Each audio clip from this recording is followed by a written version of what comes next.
CTV আয়োজিত digital content class থেকে তোমাদের স্বাগত জানাচ্ছি। আমি মোহাম্মদ রায়হান আলী, সহকারী অধ্যাপক, বাংলা বিভাগ, ক্যামব্রিয়ান কলেজ, ঢাকা। শিক্ষার্থী বন্ধুরা, অন্যান্য দিনের মতো আজও আমি শুরু করছি আমার ক্লাস। তোমরা সবাই ভালো আছো এই আশা রেখে আমি শুরু করতে যাচ্ছি। শুরুতেই আমরা বাংলা ভাষার বা বাংলা সাহিত্যের একজন বিখ্যাত লেখককে আজ চিনে নিব একটু অন্যভাবে। স্ক্রিনে দেখা যাচ্ছে বাংলা সাহিত্যের অন্যতম এবং প্রধান লেখক রবীন্দ্রনাথ ঠাকুর, যাকে আমরা বিশ্বকবি হিসেবে চিনি। তিনি একাধারে কবি, অভিনেতা, গায়ক, চিত্রশিল্পী এবং লেখক। বন্ধুরা, এখান থেকে আমরা একটা বিষয় হয়তো এভাবে বলতে পারি, বহুমুখী প্রতিভার অধিকারী তিনি। এ কথাগুলো খুব সাধারণ। আমি তোমাদেরকে যেটা বোঝাতে চেয়েছি সে কথাটি এমন, একের মধ্যে বহু গুণের অধিকারী ছিলেন রবীন্দ্রনাথ ঠাকুর। আরেকটু সহজ করে বলতে পারি, এক অঙ্গে বহুরূপ। রবীন্দ্রনাথ ঠাকুরের এই কথাটির সঙ্গে বা রবীন্দ্রনাথ ঠাকুর সম্পর্কে এ কথাটির সঙ্গে আমি মিলিয়ে তোমাদেরকে বলতে চাই, বাংলা ভাষায় অনেক শব্দ আছে যে শব্দগুলো এক এক সময় এক এক অর্থ প্রকাশ করে। শিক্ষার্থী বন্ধুরা, অনুমান করো সেই শব্দকে কি শব্দ বলা হয়। আমরা আজ কি পড়ব, এখান থেকে তোমাদেরকে বলতে হবে আমরা কি পড়তে যাচ্ছি। বলো তো, আজ আমরা কি পড়ব? হয়তো এতক্ষণে তোমরা অনুমান করেছো আজ আমরা পড়ব একই শব্দের বিভিন্ন অর্থে প্রয়োগ। তাহলে আর দেরি কেন, শুরু করি। যাওয়ার আগে আমরা কি শিখব, শিখন ফল জেনে আসি। আজ আমরা শিখব একটি শব্দের সাথে অন্য শব্দ যোগ করে নতুন অর্থবোধক শব্দ তৈরি করতে শিখব এবং একই শব্দের বিভিন্ন অর্থে প্রয়োগ করতে শিখব বা প্রয়োগ করতে পারব। বন্ধুরা, তাহলে আমি শুরু করি আমার মূল উপস্থাপন। চিত্রে আমরা বাংলাদেশের একজন বিখ্যাত অভিনেতাকে দেখতে পাই, নায়ক রাজ রাজ্জাক, এবং সাথে আছেন ওনারই পুত্র। সেই পুত্রকে তিনি বলছেন, এই ছেলে বাবার মুখ রাখবে। মুখ রাখা এই শব্দটিকে আমি আলাদা রং করেছি। বন্ধুরা, এই রং করার কারণ কি তোমরা হয়তো বুঝতে পেরেছ। মুখ শব্দের সঙ্গে আমি যুক্ত করেছি রাখা আরেকটি শব্দ, তাতেই অর্থের পরিবর্তন ঘটেছে। আমরা আরেকটি শব্দ জেনে নিব, আর রক্ষা নাই, গিন্নির মুখ ছুটেছে। চিত্র দেখেই আমরা বুঝতে পারি যে গিন্নি কিছু একটা বলতে চেয়েছেন ওনার কর্তাকে। কর্তা একটু ভয়ে জড়সড়, বলছেন আর রক্ষা নাই, গিন্নির মুখ ছুটেছে। তাহলে মুখ শব্দের সঙ্গে ছুটেছে আরেকটি শব্দ যোগ করে নতুন অর্থবোধক একটি শব্দ তৈরি হয়েছে। আরেকটি চিত্র আমরা দেখে আসি। প্রায়ই আমরা এই ধরনের কথা শুনে থাকি বা বলে থাকি যে ঘরে নতুন মুখ এসেছে। নতুন মুখ বলতে আরেকটি নতুন মানুষের আগমন ঘটেছে। বন্ধুরা, আমি মুখ শব্দ দিয়ে তিনটি শব্দ বলেছি। তিনটি শব্দের অর্থ তিন রকম। প্রথম যে চিত্র ছিল সেখান থেকে আমি বলেছিলাম ছেলেটি বাবার মুখ রাখবে, এখানে মুখ রাখা। দ্বিতীয় চিত্রে আমি বলেছিলাম গিন্নির মুখ ছুটেছে এবং তৃতীয় চিত্রে বলেছি নতুন মুখ এসেছে। তাহলে মুখ শব্দের অনেক রকম রূপ এখানে পেয়েছি বা অনেক রকমের ব্যবহার এখানে আমরা পেয়েছি। আরেকটু জেনে আসি মুখ শব্দের বিভিন্ন অর্থে ব্যবহার। মুখ রাখা তার অর্থ সম্মান রাখা। মুখ ছুটা অর্থাৎ গালিগালাজ শুরু করা অথবা অশালীন কোনো কথাবার্তা বলতে শুরু করা। মুখ তুলে চাওয়া মানে অনুগ্রহ করা, তিনি আমার দিকে মুখ তুলে চেয়েছেন বা খোদা তাআলা আমার দিকে মুখ তুলে চেয়েছেন, তার মানে অনুগ্রহ করেছেন, এমন বোঝায়। এবং মুখ ধরা, আমরা কখনো কখনো বলি ওল খেয়ে মুখ ধরেছে। তাহলে মুখ ধরা বলতে মুখের স্বাদ নষ্ট হয়ে যাওয়া অথবা চুলকাতে শুরু করা। বন্ধুরা, তাহলে মুখ শব্দের অনেকগুলো প্রয়োগ আমরা দেখেছি বা মুখ শব্দের সঙ্গে নতুন আরেকটি শব্দ যুক্ত করে বিভিন্ন অর্থে প্রয়োগ আমরা শিখেছি। এবার আমরা আরেকটি শব্দের দিকে যাব। যাওয়ার আগে আরেকটি চিত্র দেখে নেই। টাকা দিলে কাঠের পুতুল নাকি হা করে। এই বোধ থেকে এই ব্যক্তি আরেকজন ব্যক্তিকে হাত করতে চেয়েছেন। তাকে হাত করতে পারলেই কাজটি হবে। আমাদের দেশের ক্ষেত্রে এই কথাটি হয়তো বা অনেকাংশেই সত্য। আমরা আশা করি না যে এই ধরনের কাজে আমরা আগ্রহী বা উৎসাহী হব।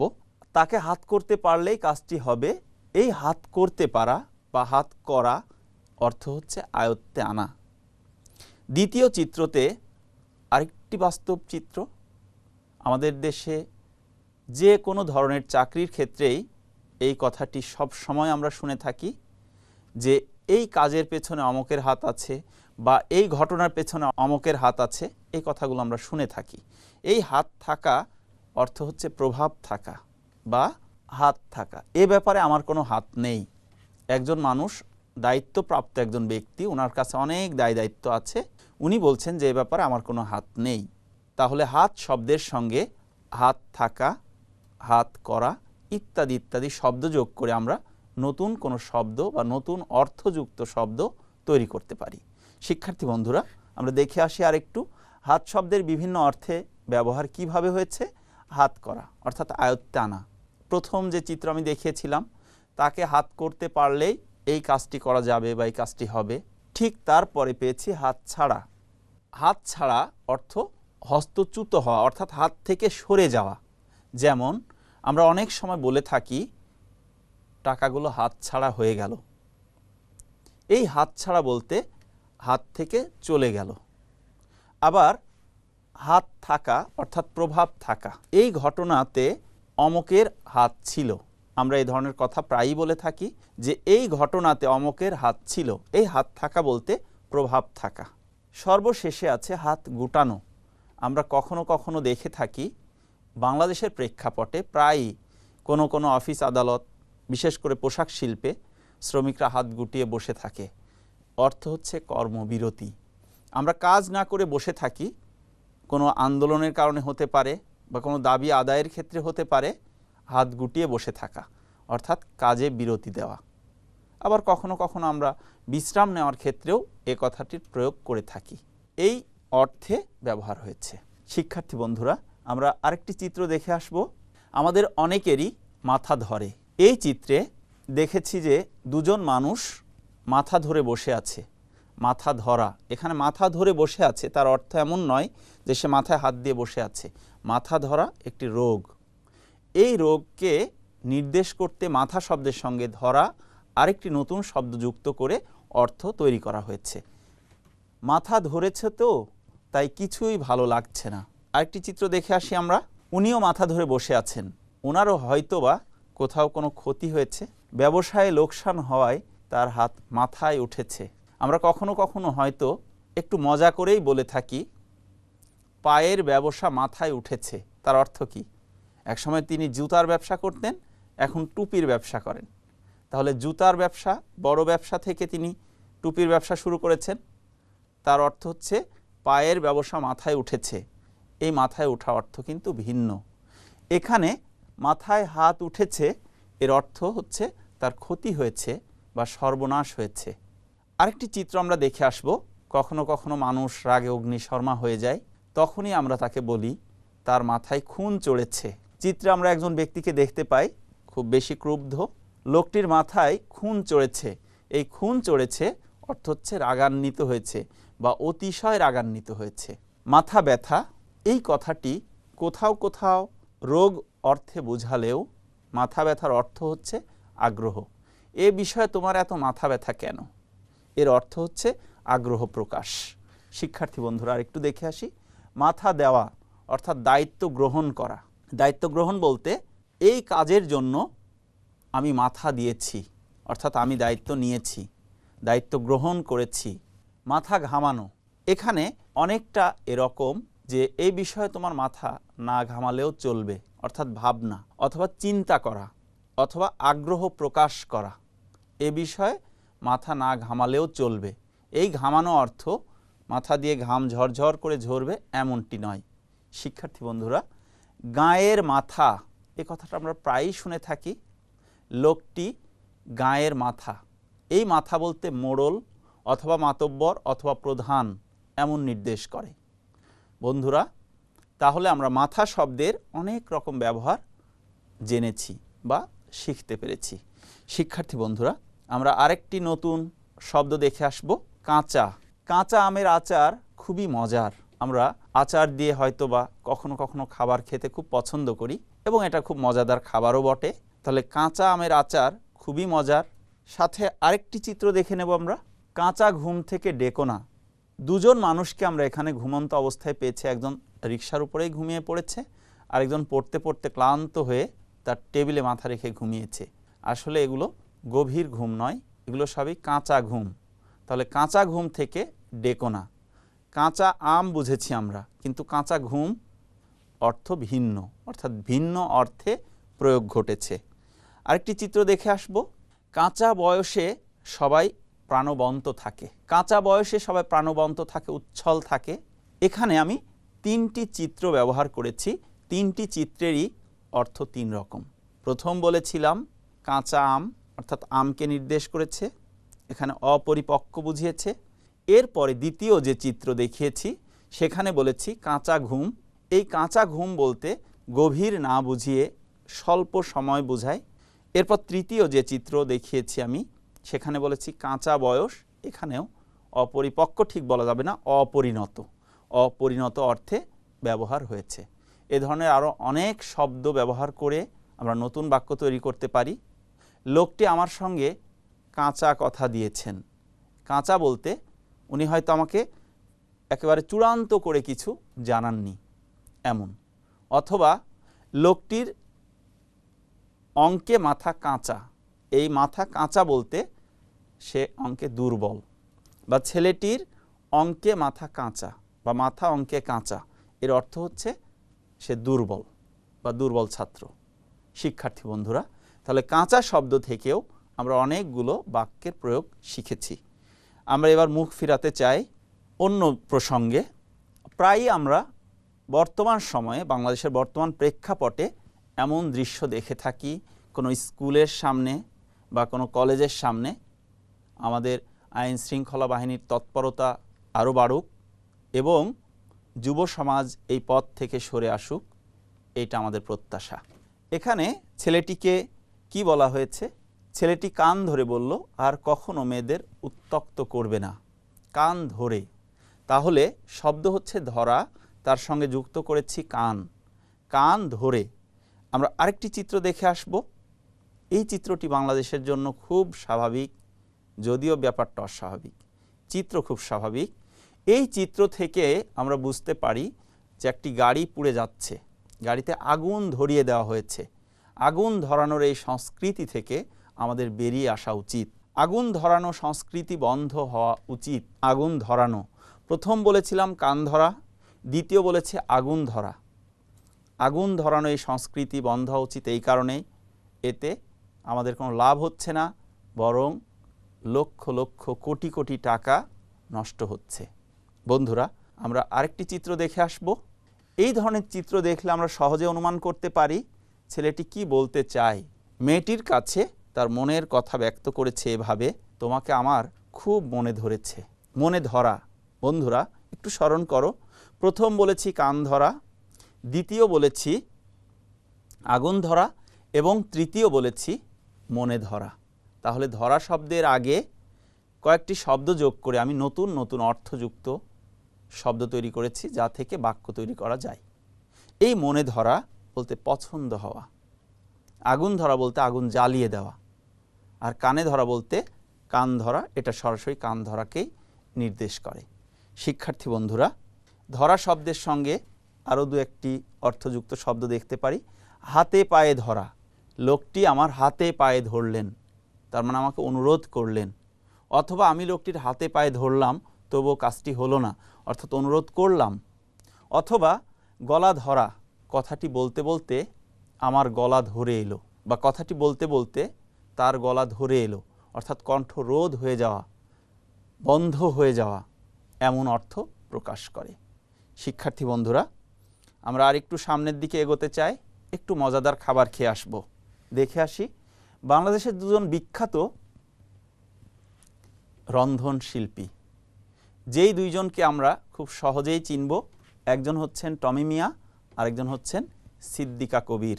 এই দুজনের রান্না খেয়ে আমাদের দেশে আসা একজন খেলোয়াড় খুব খুশি হয়েছেন, তৃপ্ত হয়েছেন। দেখে আসি সেটি। পাকা কলা এবং পাকা হাতের রান্না খেয়ে, পাকা হাতের রান্না এবং পাকা কলা খেয়ে ব্রায়ান লারা পাকা কথা দিয়ে গেলেন। বন্ধুরা, আমি আবার বলছি, পাকা হাতের রান্না এবং পাকা কলা খেয়ে পাকা কথা দিয়ে গেলেন ব্রায়ান লারা। ব্রায়ান লারাকে আমরা সবাই চিনি, বিশ্বের নামকরা খেলোয়াড়দের একজন তিনি। ব্রায়ান লারা বাংলাদেশে এসে ক্রিকেটারদের একটু হলেও শিখাবেন, এরকম কথা তিনি দিয়েছেন। এখানে যে বিষয়টা আমি বোঝাতে চেয়েছি, হাত শব্দের সঙ্গে পাকা, পাকা কলা এবং পাকা কথা, তিনটি শব্দের সঙ্গেই পাকা যুক্ত করেছি। এই তিনটি শব্দের অর্থ ভিন্ন। পাকা হাতের রান্না এর অর্থ হচ্ছে দক্ষ, পাকা কলা, পাকা কলা বলতে পরিপক্ক, আর পাকা কথা চূড়ান্ত কথা। শিক্ষার্থী বন্ধুরা, কথায় কথায় আমরা অনেক দূর এসেছি। তোমাদেরকে একটু যাচাই করতে ইচ্ছে করে আমার, তো যাচাই সরাসরি করতে না পারলেও টিভি পর্দার মাধ্যমে তোমাদেরকে যাচাই করে নিতে চাই। আমরা দেখে আসব, কয়েকটি প্রশ্ন আছে আমার, তোমরা চেষ্টা করবে তার উত্তর করতে। প্রথম যে প্রশ্ন আমার, মুশফিকুর রহিম বাংলাদেশ দলের মুখ রক্ষা করেছেন। এখানে মুখ রক্ষা কি অর্থ প্রকাশ করেছে? বন্ধুরা, তোমরা একটু বলবে আমাকে। প্রথম যে প্রশ্ন ছিল তার উত্তর সম্মান বাঁচানো। তাহলে বাংলাদেশ দলের মুখ রক্ষা করেছেন অর্থ হচ্ছে সম্মান বাঁচিয়েছেন। দ্বিতীয় প্রশ্নটা দেখে আসি। আমার হাত একেবারে ফাঁকা। হাত কিছুই নেই আমার হাতে, আমার হাত একেবারে ফাঁকা। কখনো কখনো আমরা এ ধরনের কথা বলে থাকি অথবা শুনে থাকি। তুমি তোমার বাবার কাছে বলেছ যে আমার 1000 টাকা দরকার। তোমার বাবা হয়তো বলেছেন যে আমার হাতে কোনো টাকা নেই। তার অর্থ হাতে থাকা, পকেটে থাকা বা এমন কিছু নয়। এর অর্থ হচ্ছে ওনার হাত ফাঁকা, অর্থ শূন্য, উনি ওই মুহূর্তে টাকা নেই বা ওনার কাছে টাকা নেই, এমন অর্থ বোঝানো হয়। আমরা তৃতীয় প্রশ্ন দেখে আসি। লোকটিকে সবাই গ্রামের মাথা মনে করে। এখানে গায়ের মাথা বা গ্রামের মাথা, এই শব্দ কি অর্থ প্রকাশ করে? কি অর্থ প্রকাশ করে বন্ধুরা? প্রধান, প্রধান অর্থ প্রকাশ করেছে। লোকটি গায়ের মাথা বা গ্রামের মাথা। শিক্ষার্থী বন্ধুরা, আমরা আরেকটি প্রশ্ন দেখে আসি। পাকা শব্দ দিয়ে 5টি বাক্য তুমি তৈরি করো। এই মুহূর্তে তোমার সামনে কাগজ কলম আছে আশা করি, সেটি দিয়ে তুমি 5টি বাক্য তৈরি করবে। আরেকটি শব্দ আছে ধরা, ধরা শব্দ দিয়েও তুমি 5টি বাক্য তৈরি করবে। শিক্ষার্থী বন্ধুরা, কথায় কথায় অনেক দূর এসেছি, সময় হলো বিদায় নেওয়ার। যাওয়ার আগে তোমাদেরকে বাড়িতে সামান্য একটু কাজ দিতে চাই। সেই কাজটি এরকম, চোখ এবং হাত এই শব্দ দুটি দিয়ে তুমি ভিন্ন অর্থে বা বিভিন্ন অর্থে প্রয়োগ করে 5টি করে মোট 10টি শব্দ প্রথমে তৈরি করবে এবং সেই শব্দ থেকে বাক্য গঠন করবে। শিক্ষার্থী বন্ধুরা, আমি আবারও বলছি, যাওয়ার আগে তোমাদেরকে বাসায় একটু ব্যস্ত রাখতে চাই। একটু কাজ দিয়ে, কাজটি এরকম, চোখ এবং হাত এই শব্দ দুটির ভিন্ন অর্থে প্রয়োগ হয় এমন শব্দ তৈরি করবে এবং সেই শব্দ থেকে 5টি করে মোট 10টি বাক্য তৈরি করবে। বন্ধুরা, যাওয়ার সময় তোমাদেরকে শুধু এটুকু বলতে চাই, যখনই তুমি কাউকে কথা দিবে, ভেবে চিনতে পাকা কথা দিবে। বিশেষ করে শিক্ষকের সঙ্গে এবং বাবা মার সঙ্গে পাকা কথা দিলেই জীবনে অনেক অনেক বড় হওয়া যাবে। কাঁচা কথার ধারে কাছেও যেও না, তাহলেই জীবনটা হবে পরিপূর্ণ। বন্ধুরা, তোমরা প্রত্যেকে ভালো থাকো, সুস্থ থাকো। তোমাদের সুস্বাস্থ্য দীর্ঘায়ু কামনা করে পরবর্তী দিন আবার কথা হবে, দেখা হবে, সে আশা রেখে আমি আমার ক্লাস শেষ করছি। আল্লাহ হাফেজ।